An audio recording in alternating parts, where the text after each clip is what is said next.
Mega power star Ram Charan Anant Ambani pre wedding event కి హాజరైన సంగతి తెలిసిందే. అయితే ఆ ఈవెంట్ లో షారుఖ్ ఖాన్ రామ్ చరణ్ ని అవమానించారంటూ సోషల్ మీడియాలో వార్తలు వస్తున్నాయి.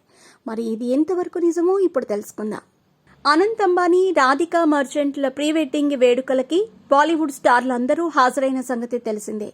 అలాగే సౌత్ ఇండియా నుంచి కూడా పలువురు స్టార్లు ఈ ఈవెంట్ కి హాజరయ్యారు.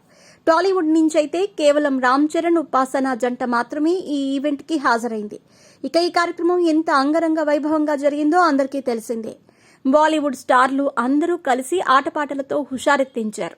ఇక రామ్ చరణ్ తో కలిసి సల్మాన్ ఖాన్, షారుఖ్ ఖాన్, అమీర్ ఖాన్ కలిసి నాటు స్టెప్పుల ఐటమ్ ఈవెంట్ కే పెద్ద హైలైట్ అయ్యింది. అయితే ఈవెంట్ ముగిసిన తర్వాత ఉపాసన మేకప్ ఆర్టిస్ట్ పెట్టిన ఓ పోస్ట్ తో సోషల్ మీడియాలో పెద్ద దుమారమే రేగింది. రామ్ చరణ్ ను షారుఖ్ ఖాన్ ఘోరంగా అవమానించారంటూ ఆ పోస్ట్ లో రాసుకొచ్చారు. ఇది చూసిన చెర్రీ ఫ్యాన్స్ కింగ్ ఖాన్ పై దుమ్మెత్తి పోస్తున్నారు. మరి అసలు షారుఖ్ ఖాన్ ఏమన్నారు, అసలు ఏం జరిగిందో డీటెయిల్డ్ గా చూద్దాం. ఈ ఈవెంట్ లో రామ్ చరణ్ ని స్టేజ్ మీదకి ఆహ్వానించాలని షారుఖ్ ఖాన్ కి నీతా అంబానీ చెప్పారు. దీంతో షారుఖ్ ఖాన్ కాస్త ఫన్నీగా అందరినీ నవ్వించాలన్నట్లుగా భేండ్ ఇడ్లీ వడ సాంబార్ రామ్ చరణ్ కహా హై తూ అంటూ పిలిచారు. ఇదే దుమారానికి దారితీసింది.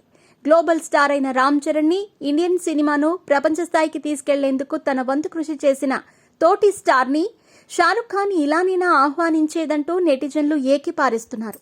రామ్ చరణ్ కి షారుఖ్ క్షమాపణలు చెప్పాల్సిందేనంటూ చెర్రీ ఫ్యాన్స్ ఫైర్ అవుతున్నారు.